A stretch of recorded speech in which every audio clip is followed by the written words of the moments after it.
What's going on, everyone, and welcome back to the Daily Scoop, where we break down the biggest conversations, interviews, controversies, and talking points making noise in Jamaican entertainment.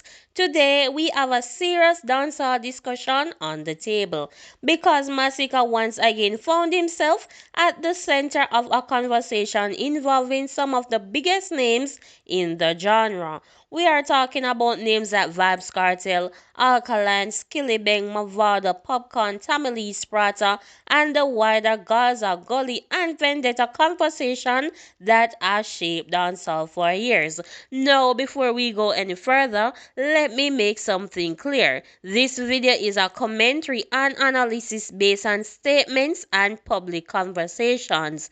We are not here to tell anybody who they should support, and we are certainly not here to turn musical competition into real life hostility.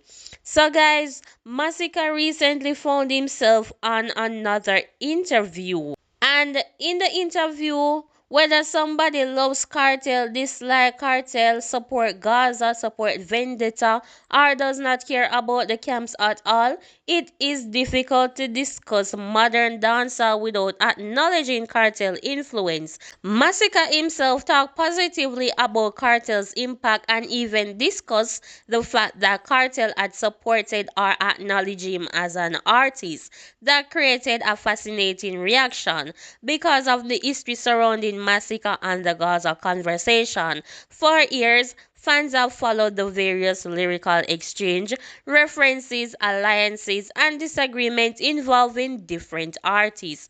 And when an artist later talk respectfully about someone they previously appeared to be in opposition to, people naturally notice. That does not automatically mean the artist is being dishonest. People grow, people mature, people change their opinions. The music industry changes, relationships change. Sometimes two people who previously were not close can develop mutual respect. So we have to separate musical rivalry from personal relationship. A song can be aggressive without two people actually hating each other in real life.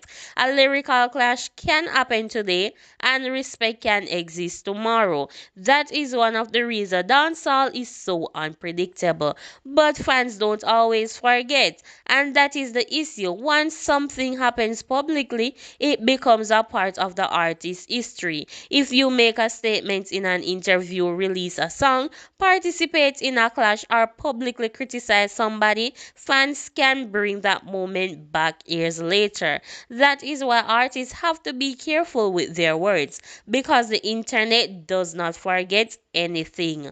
One of the biggest talking points is Masicka's apparent willingness to speak positively about Gaza and Vybz Kartel. Some listeners hear that and say that's maturity. Others hear it and say, wait a minute, what happened to the previous energy? And both reactions are understandable. But there is another way to look at it. Perhaps Masicka is simply saying that competition does not erase respect. Perhaps he can acknowledge Cartel contribution to dancehall while still believing that his own generation deserves recognition. Those two things can exist at the same time. You can respect the person who came before you without surrendering your own ambition. That is actually an important lesson for younger artists.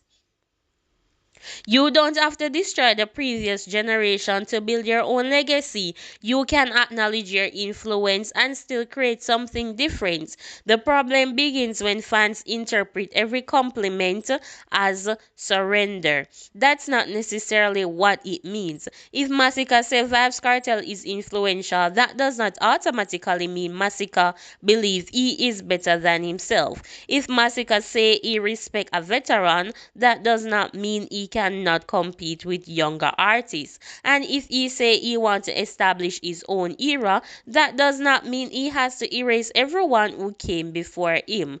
No, we have to bring Alkaline into the discussion as well because Alkaline has built an entirely different identity. The Vendetta brand has been strongly connected with individuality, independence, competition, and separation from traditional dancehall camps. And over the years, Alkaline has made it clear through his music and public image that he wants to establish his own lane. That is why comparison between Alkaline and Masicka are inevitable. Both artists belong to the modern generation. Both have international ambition. Both have major fan base, and both of them have released successful projects, and both have been discussed as possible leaders of the next chapter of dancehall. But their approaches are different. Masicka appear more willing to talk about the wider dancehall community and acknowledge different generation, while Alkaline public persona has often emphasized separation and individuality. Neither approach is automatically right or wrong. They are simply different strategy, and that difference is exactly what makes the debate interesting because dancehall needs competition, but competition does not have to become hatred. A strong rivalry can actually make both artists better. When two talented artists challenge each other creatively, the audience wins. The music becomes sharper, the performance becomes stronger, the artists become more motivated. The problem is when fans take a musical rivalry and turn it into something personal, and that is where we need to draw the line. Now, let's move on to Skillibeng. Skillibeng has become one of the most recognizable names from the younger generation of Jamaican dancehall. His sounds, his deliveries, visual collaboration, and international presence have helped establish a distinct identity. Another important individual is Mavado because Mavado is a major part of the history of modern dancehall, especially when discussing the Gully Gaza era. The rivalry between Gully and Gaza became one of the biggest fan-driven stories in Jamaican popular culture. It was not simply about two artists, it became a cultural conversation. Fans chose side, music became the battlefield, and songs became statements of identity. But today, dancehall landscape is different because the younger generation grew up watching those rivalries. They saw what happened, they saw how quickly musical competition could become a massive cultural phenomenon. They also saw the consequences of letting those divisions dominate the conversation. So perhaps today artists are trying to approach things differently. Maybe Masicka's willingness to acknowledge different artists is part of that change. Maybe he does not want to lock into one camp. Maybe he wants to build his own identity. Again, that's something only Masicka himself can fully explain, but the public is certainly paying attention. Now we reach the part that has people debating. Is Masicka backtracking? Some people absolutely believe so. They point to previous comments, previous songs, previous energy, and previous conflict. Then they compare those moments with the respect Masicka is showing towards Vybz Kartel today. And they say something changed. But I think there is another question we need to ask. What if the artist simply changed? What if Masicka decides that he doesn't want to spend his career locked into all conflict? What if he believes the music is bigger than the rivalry? What if he can respect Vybz Kartel while still competing with other artists? That is possible. The problem is that fans sometimes expect artists to maintain the exact same attitude forever.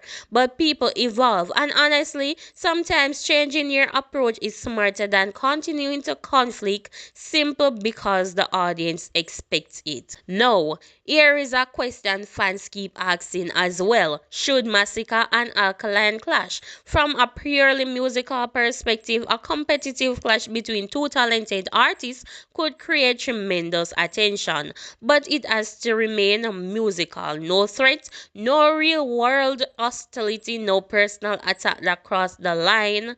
Delivery, just lyrics, delivery, creativity, production, and strategy.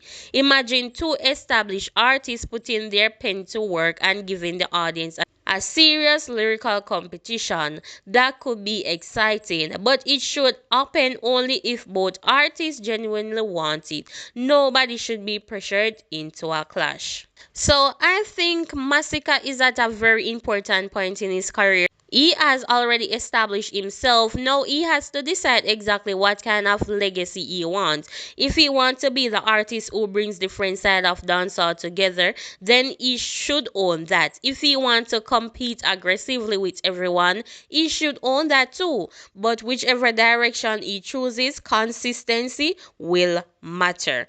At the end of the day, Masicka, Vybz Kartel, Alkaline, Mavado, Popcorn, Skilly Bang, Tamili, and the wider dancehall community all represent different pieces of the Jamaican music history. So my question to you today is, do you believe Masicka is simply showing respect to Vybz Kartel and the older generation, or do you believe he is changing his position because the dancehall landscape has changed? And what about Alkaline? Would you want to see a serious lyrical clash between Masicka and Alkaline, assuming both artists wanted it? What about Skilly Bang? Where does the rank among the younger generation? And when it comes to the GOAT conversation, who do you believe as the strongest case? Drop your thoughts in the comments. Keep it respectful. Debate the music, debate the achievement, debate the lyrics. This is the Daily Scoop. If you enjoy the breakdown, hit that like button, subscribe to the channel, turn on your notification, and share this video with somebody who follows the Jamaican dancehall. Until next time, stay safe, stay informed, and keep your eyes on the Daily Scoop. Bless up.